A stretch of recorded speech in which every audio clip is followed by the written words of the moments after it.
Hey everyone, how's it going? I hope you're doing well. I'm doing well because today we're talking about music, and today we're talking specifically about the gift of music. This isn't a video where I'm going to kind of showcase any albums specifically, but I might mention some specifically. And this is sort of an off-the-cuff idea that I've been toying around with for the past few weeks or so. Uh, when I'm recording this, it's the holiday season, just after Christmas. And obviously, we get a lot of videos coming out about, what we got for Christmas, the haul videos. And those are all great. I love those videos as well. And it made me think about the gift of music and then the different ways you can interpret that. So, not just the physical or digital gift of receiving music, but what it is that music brings to us and what is that kind of true gift of music. And that's sort of what I wanted to talk about in this video. And if you're watching this and you've gotten, I say this far, but if you're going to kind of stay in this with the long haul, I think you know exactly what I'm talking about. I think we can talk about things like mental health, the most joyous joys in our lives, the lowest lows, all those kinds of aspects are there as well. And I think we can touch on those, but as well just what it is that music can offer, just it's vibrations in the air and storytelling and communicating an idea, a story, or an emotion through, painting time is sometimes how people describe music. And just what a joy that is, and how amazing it is that we get to have music in our lives and we can share in community and we can perform it live to one another. We can share recordings with one another. We can make friends, sometimes in person and sometimes even online with one another, just because of this kind of shared passion that we have for music.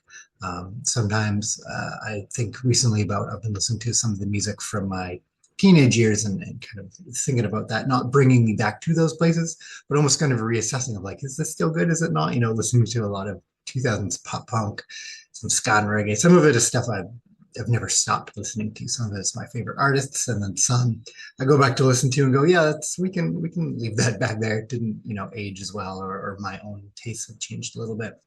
And then sometimes it's new discoveries. I've mentioned previously about Emmylou Harris. For me, is a country artist who I've listened to a little bit more country since discovering them, and just something about the way she sings, the way she writes, and the band she puts together is fantastic. And it's amazing that a genre I never really cared too much for can surprise you, right? Um, so there's bands that have always been with me. Some of my favorite bands, whenever people talk about, hey, what are your favorite bands? For me, it's groups. For ska and reggae, I've got like the Slackers, the Aggrolites, the Interrupters are a newer one, but they're in that list for me as well. And since I've discovered them at whatever age I was when I discovered them, they've sort of maintained their. Sometimes an album is, uh, more up my alley, less up my alley, but they've sort of always put out great stuff. And then same with prog rock groups like Yes.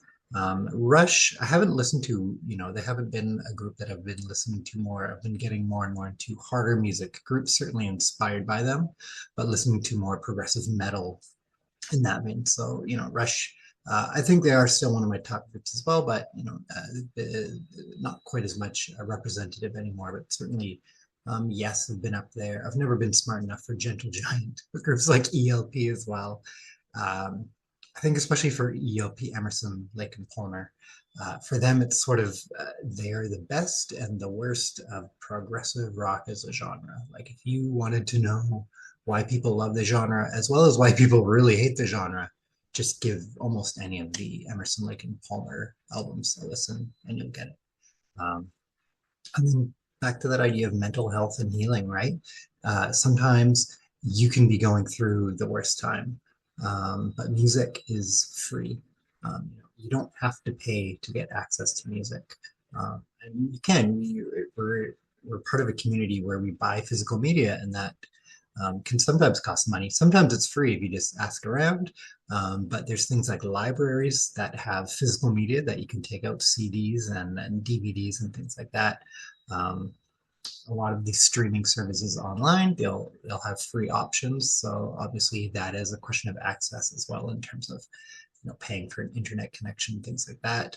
Um, but even if you're available, you can kind of go somewhere with free public Wi-Fi, download something on your device if you're lucky enough to have one, and you can access it that way.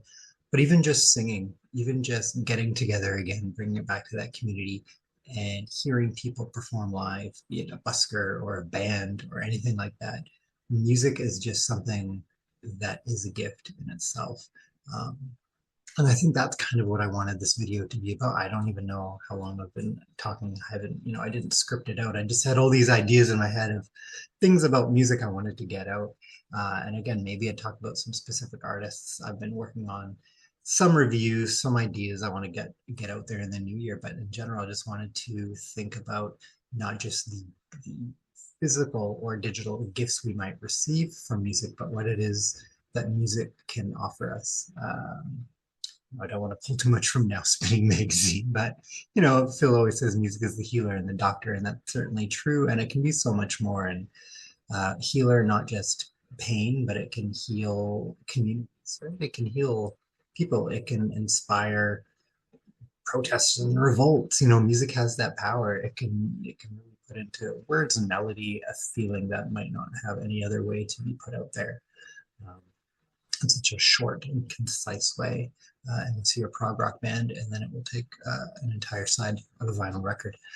But that aside, yeah, I think maybe that's it for this video. Maybe this will just be a shorter one because I just wanted to talk about and maybe have a conversation and see what your opinion is as well of just music as a gift and what a joy it is that we can share our favorite artists with people. I've been lucky enough to be part of this online YouTube community for a little while now, and just the friends I've made, and I do call you friends, the friends I've made that comment on the videos, but also we've added each other on social media, and we've talked about our interests and hobbies beyond music, right? It's gone into that shared passion, but then becoming actual friends, and just talking about our days and supporting each other through that.